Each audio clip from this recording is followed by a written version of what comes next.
Hello and welcome to another edition of Civil War Reflections with Brian Steele Wills. I'm Brian Steele Wills, and I wanted to say that today I've got my technical assistant helping me, Reed Edward Mullins, who was the first podcast person that we had. And we're going to do a podcast today on something special. It's March 8th, 2026, and it's the anniversary of the Virginia, sometimes called the Merrimack, going out and confronting the Union vessels in Hampton Roads of the Chesapeake Bay. So it was a special day because, of course, it revolutionized warfare, even more so the next day when the Monitor showed up. But I thought we'd talk about that event since it was, we're on an anniversary of that. And, of course, it began with Virginia seceding from the Union on April 17th, and very quickly things began to transition. Virginia forces wanted to try to grab as many of the federal installations as possible, and one of the things they coveted was Gosport Navy Yard. Gosport Navy Yard had a lot of equipment, a lot of ships, and the Federals would do the best they can to try to deprive the Confederates of those, or the Virginians, of those materials, and they will begin to pull out as much as they can and then burn and wreck as much as they can. And one of the vessels they sink is the USS Merrimack, which is a big warship that then goes into, the flames go into the heart of the ship and burn off the superstructure pretty well, but the rest of it sinks, and that's going to be what the Confederates are ultimately going to resurrect. The Virginians, of course, will become part of the Confederate States of America, and ultimately the Merrimack becomes known as the CSS Virginia. And Gosport Navy Yard had been a pretty substantial facility, and ultimately it's estimated that the Confederates will salvage, of course the Virginians and then Confederates will salvage a little over $4 million worth of material. So it's a pretty incredible boon for the Confederates, even though the Federals tried to burn and destroy as much as possible. One of the images that's in the Library of Congress is a man sitting on some of the wreckage of Gosport Navy Yard, and it's pretty impressive, the destruction they were able to carry out and yet not completely take it all out. So kind of picture, before we talk about the makeup of the Virginia, that on March 8th, 1862, the Confederate vessel is steaming out towards the Hampton Roads to take on the Federals, and as they get to Craney Island, a part of the land, they'll be sort of the last point before they steam out into the Chesapeake Bay itself. The commander of the vessels, a feisty old fellow by the name of Franklin Buchanan. They called him Old Buck. And in Southwest Virginia, we have Buchanan County. And I asked Craig Simons, who was written a book about Franklin Buchanan, if it was Buchanan or Buchanan. And he said, yeah, it was Buchanan, but they did say Old Buck. Well, he was the flag officer who was in charge of this vessel that's going to go out, and they go in the evening, in the afternoon of March 8th, and they get to Craney Island, and Buchanan brings all the men on to the deck, and he says, "These ships must be taken, go to your guns," and that's his rallying cry, to go to the guns, and they're going to take on the vessels. Now, there'll be some smaller vessels, but what they're really aiming to try to take on is the USS Congress, the USS Cumberland, and of course other vessels as well. The Minnesota's nearby too. So there's several vessels that are large vessels that they would like to try to take out as much as possible. So in many ways, that sets the tone for what will come. But before we get to that engagement, and we won't really talk about the Monitor so much today, although I will say a few things at the end of the broadcast about that. But the Merrimack is salvaged and, of course, becomes the CSS Virginia. It's put into a dry dock there are some images. I think there's some kind of pen and ink or woodcut images that show the Virginia sitting in dry dock being worked on. And of course, the first thing is to take off the burned portions that did get destroyed, and so they spent some time removing all of that, and then they began to put together the superstructure that will be then plated in iron and turn what had been a USS warship made of wood into an ironclad for the Confederacy. So it's going to be an incredible transformation.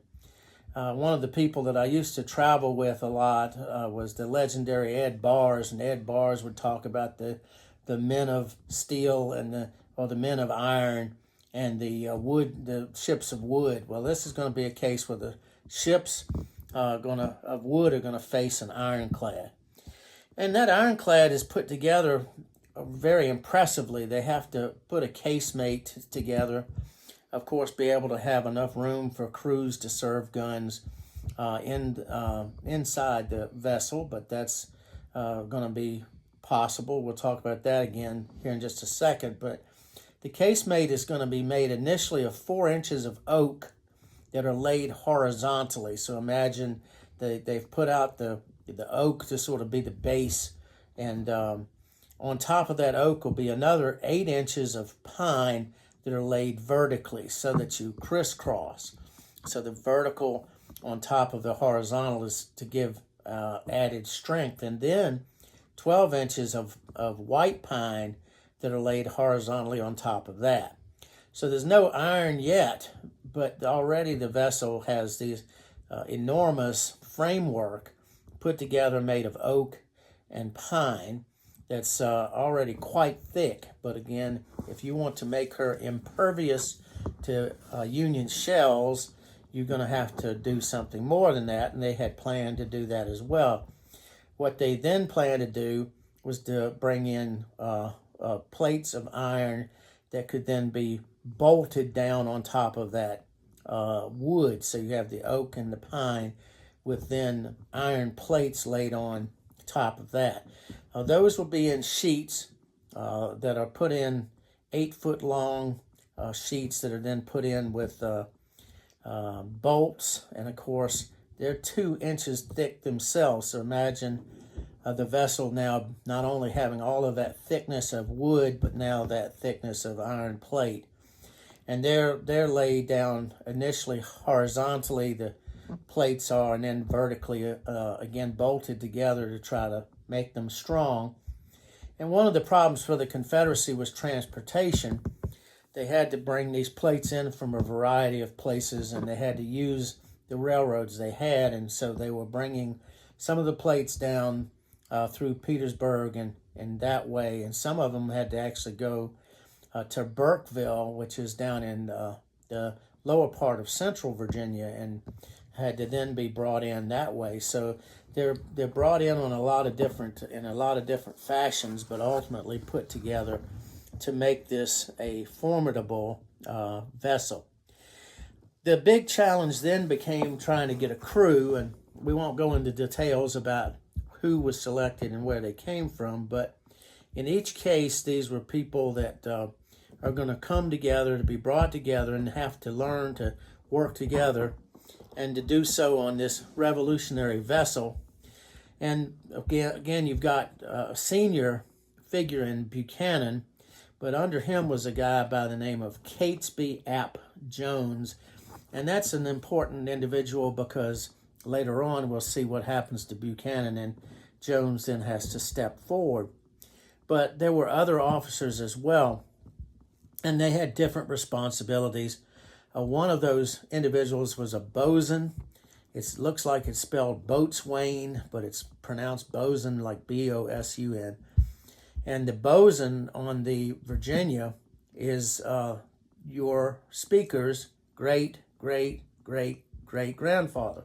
I think I got all the greats in there, but his name was Charles Hasker. And Charles Hasker had come to the United States from England, had originally worked in the Royal Navy, and then ended up working in the U.S. Navy. And when Virginia seceded, he went with his home state now, his adopted home state of Virginia, and he went into the Confederate Navy. He was on a couple of lighter vessels, and then he was put on this crew for this vessel, and he kind of made a career of that, because one of the other things he'll do, and we can always talk about this later if you want to know more about a fascinating period of history, is a revolutionary vessel called the Hunley, a submarine, and he will actually be on the Hunley for one of his test runs, and will be the only one who goes all the way to the bottom on that test run and pulls the plate hatch cover off of his back and leg, and then swims to the surface and survives. It was not the one where they sank the Union vessel. It's the one where the ship gets fouled and it sinks, and that creates a disaster, for one of two disasters that took out most of the crews that were manning the Hunley. So my relative actually was on the Virginia as a bosun, and then he was a lieutenant in the Confederate Navy by the time he was on the Hunley. So he was quite a character. But the crew was put together, and a lot of them are certainly very capable individuals, certainly had to be adventurous types and had to be bold. I mean, to go out like this on a vessel of this type, and you don't know how things will go. They put together 10 cannon on this vessel, and they did it in a fairly traditional way. There'll be a forward gun, a forward tube, and then an aft tube, and then the 8 guns will be scattered on broadsides on either side. So when you're looking at the vessel, you're going to see a forward cannon or tube, and then you'll see the row of guns on each side, and then finally one at the rear. Also on the front, they're going to put a 1,500-pound cast iron ram.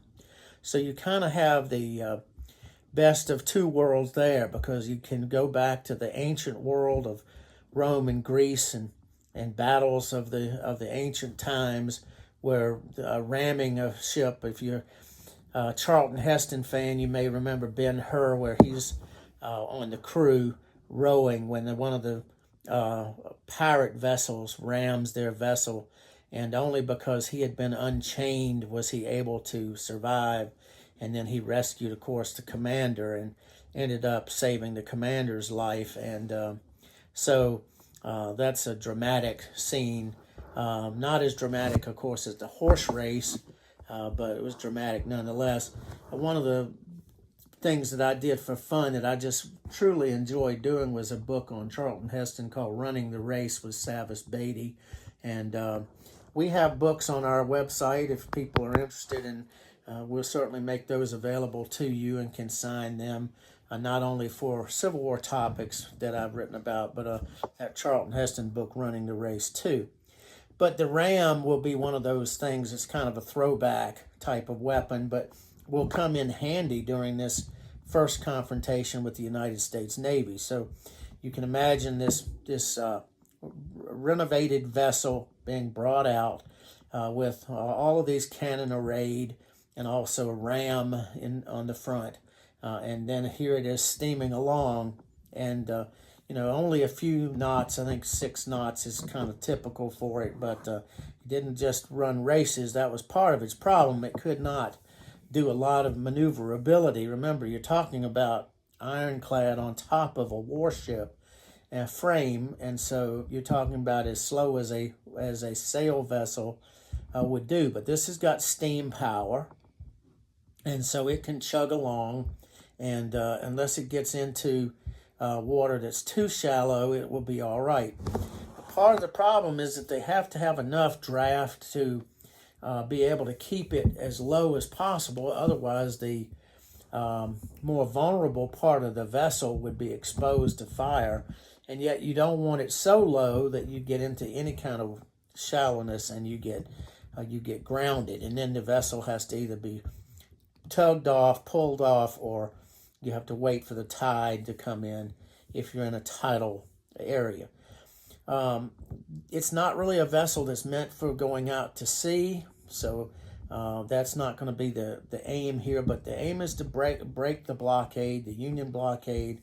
One of the reasons that Virginia had seceded was not necessarily because of Fort Sumter or even the blockade. It was because the call for 75,000 volunteers by Abraham Lincoln, and each state had to provide a quota, and Virginia did not want to provide a quota of troops to be used against the fellow southern states, the cotton states as they were oftentimes called.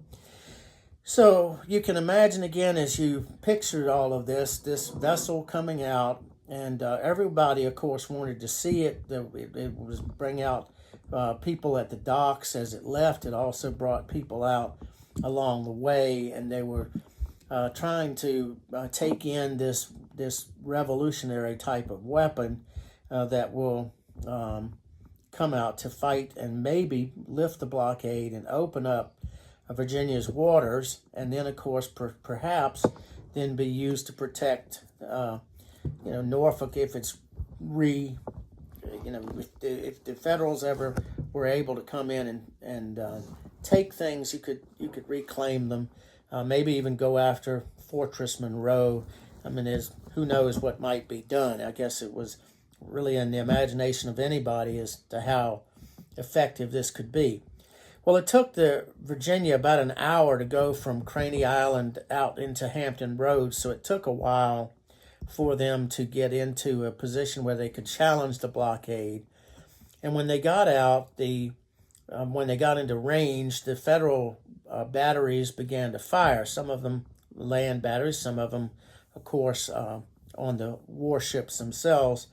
And so the shells began to rain in the direction of the Virginia, and to everybody's amazement, I guess, except the people inside the Virginia, the shells, the rounds seemed to just bounce off. The solid shot, big, heavy pieces of ordnance that would be fired didn't do anything more than maybe make a little dent, but mostly would just appear to bounce off of the vessel. So it would be already showing that it's going to be a difficult combatant to defeat, because it's got a measure of defense and then firepower that's going to be impressive. One of the things it's going to do, of course, is begin to select its targets. It fires first at the Cumberland.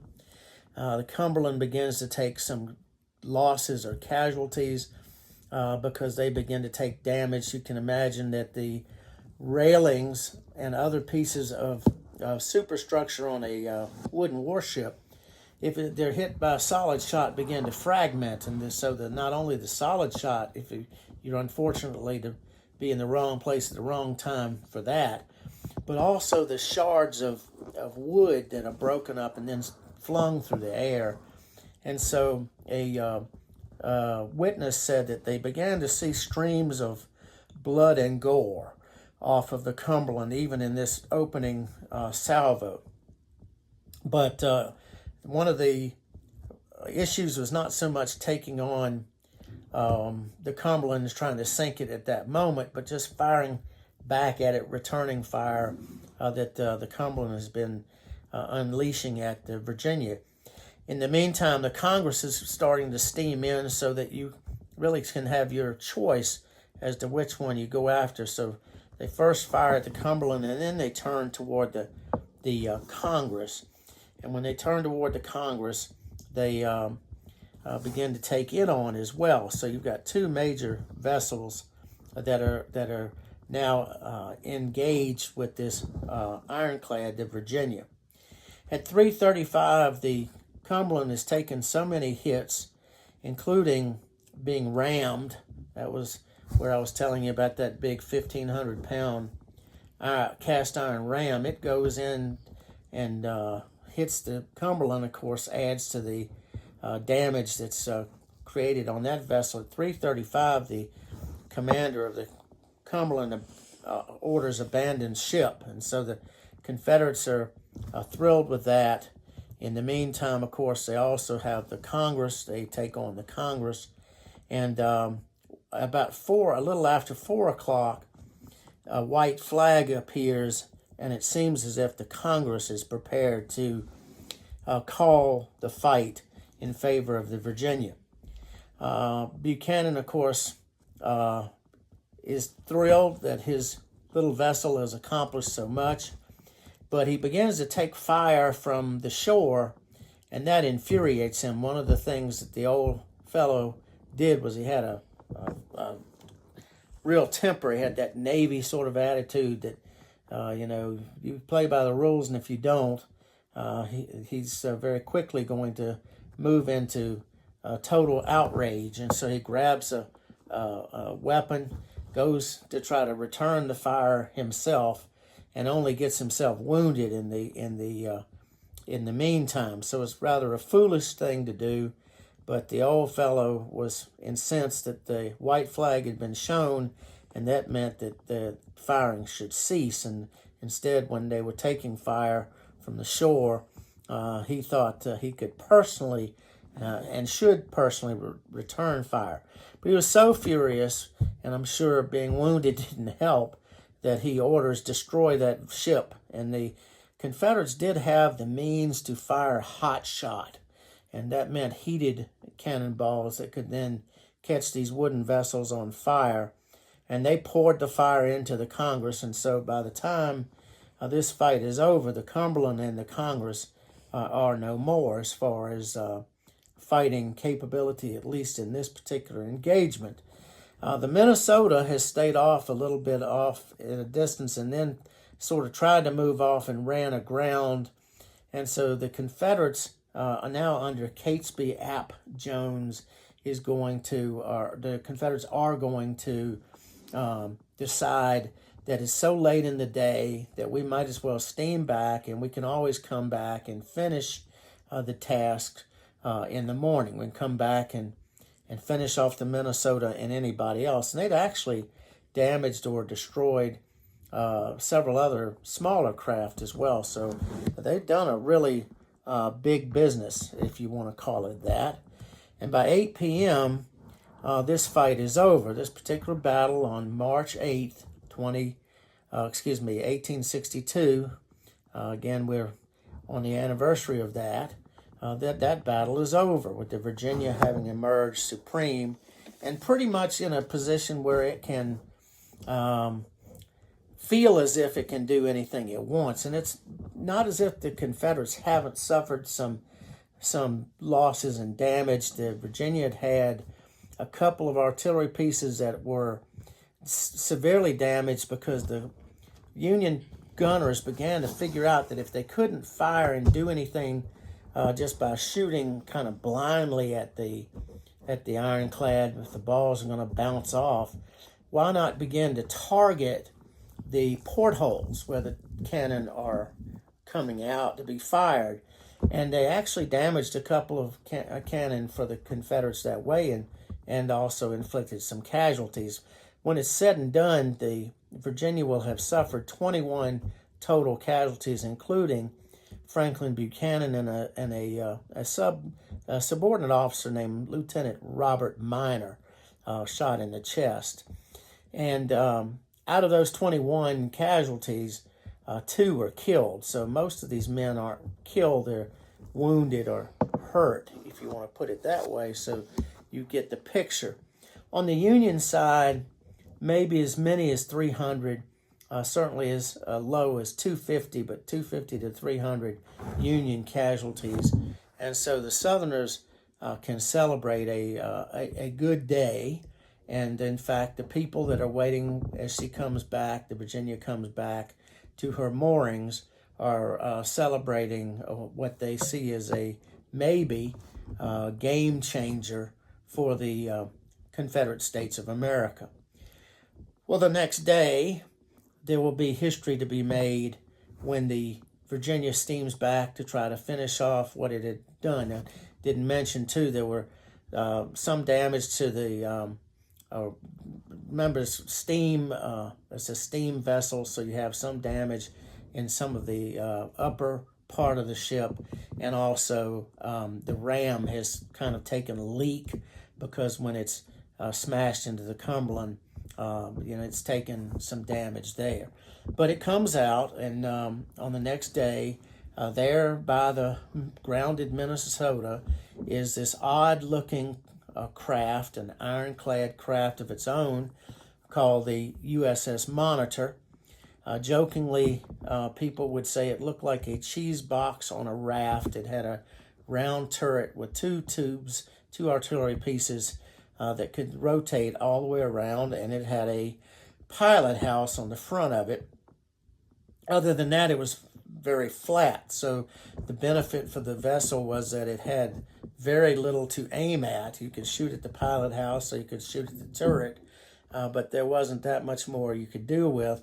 And it could run rings around the Virginia, so that Virginia couldn't really line up to ram it, or to hit it in such a way, maybe even to bring a boarding party on and try to grab it that way. The Confederates are kind of at a disadvantage with a slow, less maneuverable vessel, and the Federals have that lower silhouetted vessel that can fire in any direction and also maneuver more quickly. That Navy battle the next day will be a draw, but it is the Battle of the Ironclads, the battle that revolutionizes the war and helps to change things in the American Civil War. So that's the story of the CSS Virginia and its first clash on the opening of the fight with the USS Congress and the USS Cumberland taking the brunt of the destruction, and of course the Minnesota fearful of having to deal with this opponent until the Monitor shows up to save the day. So that's it for today. I think we'll call it quits, and hope that next time you'll tune in, we'll have a different story on a different day. Again, go to our store if you want to buy books, whether it's the Charlton Heston book or some of the other Civil War books that I've written, and we'll try to sign those if you'll indicate how you want those to be autographed, if that's what you want, or I can just sign them straight up, whatever your preference is, and we will try to put them in the mail. In the meantime, we'll see you next time at the podcast.